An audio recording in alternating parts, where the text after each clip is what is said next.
ہمارے لیے یہ سمجھنا ضروری ہے کہ ہمارا انسان کے بارے میں نقطہ نظر اور عقیدہ کیا ہے. نمبر 2، اس کائنات کے بارے میں ہمارا عقیدہ کیا ہے. اور نمبر 3، ہم اس کائنات کے خالق کے بارے میں کیا عقیدہ رکھتے ہیں، اور خالق ہے بھی یا نہیں، یہ بھی ایک بنیادی اور اہم بات ہے. ظاہر ہے کہ وہ لوگ جو ایتھیزم کی طرف مائل ہیں، جن کے نزدیک دنیا سب کچھ ہے اور انڈسٹریل ٹیکنالوجیکل سائنٹیفک ریولوشن کے بعد وہ صرف اور صرف مادہ پرستی کی بنیاد پر اس دنیا کو دیکھتے ہیں، تو ان کے نزدیک انوائرمنٹل چینجز کو وہ ایک خاص نقطہ نظر سے دیکھیں گے.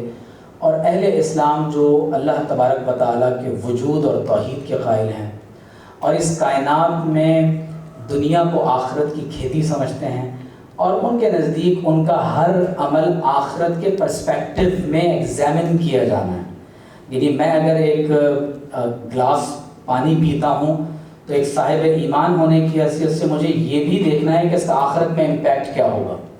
اگر میں ایک درخت کاٹتا ہوں، ایک درخت کا پتا بھی توڑتا ہوں، تو مجھے یہ معلوم ہے کہ اس کا آخرت میں نتیجہ کیا ہے. ایک درخت کو لگانا، میرے پیش نظر یہ بات ہے کہ اس کا آخرت میں مجھے ثمرہ کیا نصیب ہوگا. تو لہٰذا بنیادی بات یہ سمجھ لیں کہ جب ہم بات کرتے ہیں انٹرنیشنل ہیومینیٹیرین لاز کی، یا بالخصوص جب ہم انوائرمنٹ میں جو آنے والی تبدیلیوں کی بات کر رہے ہیں، تو یہ جتنے بھی انٹرنیشنل کووننٹس ہیں، بنیادی طور پر ایک فرق ہمیں ہمیشہ ملحوظ رکھنا ہے کہ اسلامی نقطہ نظر سے اس کی میٹا فزکس کیا ہیں، ہمارا عقیدہ ان پر کس طرح اثر انداز ہوتا ہے، اور جو ویسٹ ہے جب وہ اس کو خالصتاً ایک یعنی وحی کے نور سے استفادہ کیے بغیر اس کو دیکھتے ہیں، تو وہ اس کو کس طرح سے دیکھتے ہیں. دوسری بات یہ ہے کہ بحیثیت ایک انسان، میں سن بھی رہا تھا کہ ہمیں میرے کان میں چند لفظ پڑے کہ ہم خلیفۃ اللہ ہیں. تو 2 حیثیتیں ہیں ہماری بحیثیت انسان. In relation ship with God ہم عبداللہ ہیں، ہم اللہ کے سوا کسی اور کو سجدہ نہیں کرتے، ہم صرف اللہ کی عبادت کرتے ہیں. اور in relation ship with universe ہم خلیفۃ اللہ ہیں. تو لہٰذا ہم تسخیر کائنات تو کریں گے، لیکن خلیفۃ اللہ as a vicegerent to almighty God کی حیثیت سے، ایک انڈیپینڈنٹ بینگ کے طور پر نہیں جو اینڈ ان ہمسیلف ہے اور اسے اپنے وجود کے لیے کسی اور وجود کی ضرورت نہیں. دوسری ایک بات یہ ہے کہ شیخ اکبر محی الدین ابن عربی رحمۃ اللہ علیہ نے اس پوری کائنات اور فطرت کو ایک خاص تناظر میں دیکھا ہے، اور وہ فرماتے ہیں کہ جب اللہ تعالیٰ نے یہ ارادہ فرمایا کہ وہ اپنی صفات کا اظہار فرمائے، تو اس نے کائنات کو تخلیق فرمایا، اس نے عالم کو پیدا کیا. تو یہ کائنات manifestation of the attributes of Almighty God ہے، لیکن اس کائنات میں یہ صفت نہیں ہے کہ وہ اللہ کی صفات کا مظہر عدم بن سکے. تو پروردگار عالم نے آدم کی تخلیق فرمائی جو اللہ کی صفات کے مظہر کامل ہے. تو لہٰذا یہ پوری کائنات انسان کبیر ہے، یہ انسان صغیر ہے، اور یہ انسان کا قلب انسان اصغر ہے. تو گویا کہ اب آپ کائنات کے ذرے ذرے کا احترام کرتے ہیں، فطرت سے خود کو جوڑنے کی کوشش کرتے ہیں. کیوں؟ کیونکہ یہ کائنات اللہ کی صفات کا مظہر ہے.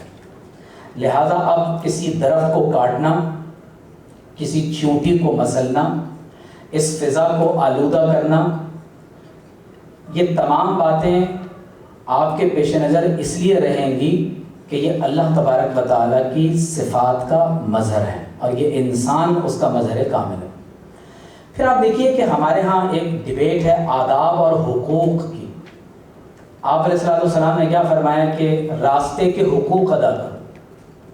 تو اس میں ایک بات یہ بھی ہے کہ تکلیف دہ چیزوں کو راستے سے ریموو کیا جائے. تو آپ غور کریں گے کہ اگر اسلامی تعلیمات اتنی گہرائی میں جا کر ہمیں ہدایت دے رہی ہیں کہ اماطۃ الاذی عن الطریق، تو اگر اماطۃ الاذی رستے سے ہٹانے کا حکم ہے، تو فضا میں اگر آلودگی اور اذی اور تکلیف پیدا ہوتی ہے تو کیا ہمیں اسے دور کرنے کا حکم نہیں ہوگا؟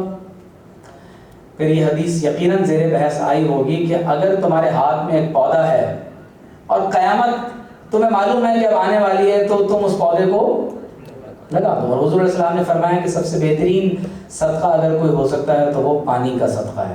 کہ عالم عرب میں تو اس موضوع پر بہت کام ہوا ہے، اور ہمارے ہاں جب خاص طور پر آپ نیچر کی حفاظت کی بات کرتے ہیں، میں یہاں پر ایک ضمن بات بیان کر دوں، دنیا میں سب سے زیادہ انڈسٹریلائزیشن اسلامی ممالک میں نہیں ہے، ٹھیک ہے؟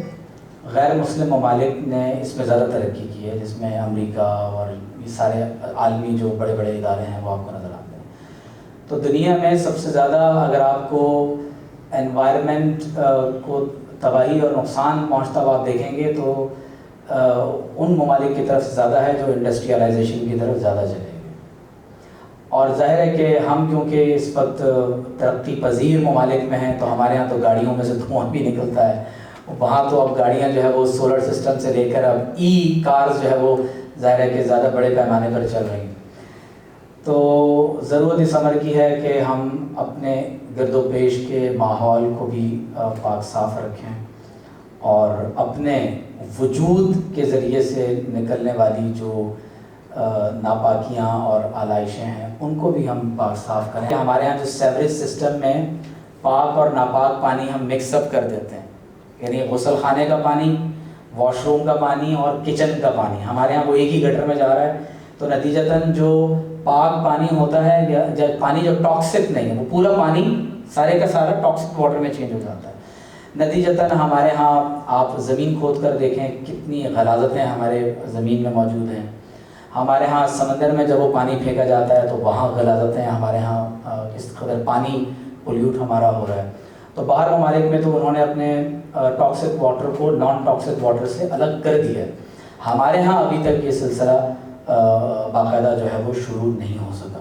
تو لہٰذا میں کنکلوڈ کروں گا اس بات کو اس طرح سے کہ ہمارا عقیدہ توحید، عقیدہ رسالت اور عقیدہ آخرت ہمیں اس علم کی بنیادیں فراہم کرتا ہے. اور وہ تصور جو قرآن نے ہمیں عبداللہ اور خلیفۃ اللہ ہونے کی حیثیت سے عطا کیا ہے، آپ اگر حضور علیہ السلام کی پوری سیرت طیبہ کو دیکھیں تو آپ کو فطرت کے بہت قریب ترین زندگی نظر آتی ہے، بلکہ وہی فطرت ہے جو کچھ حضور علیہ السلام نے فرمایا، وہی فطرت ہے. تو لہٰذا ہم کوشش کریں کہ آقا علیہ الصلوۃ والسلام کی سنت کے مطابق ایک فطرت سے قریب ترین زندگی کو گزارنے کی کوشش کریں، اور اسی میں ہمارے لیے خیر اور بھلائی ہے.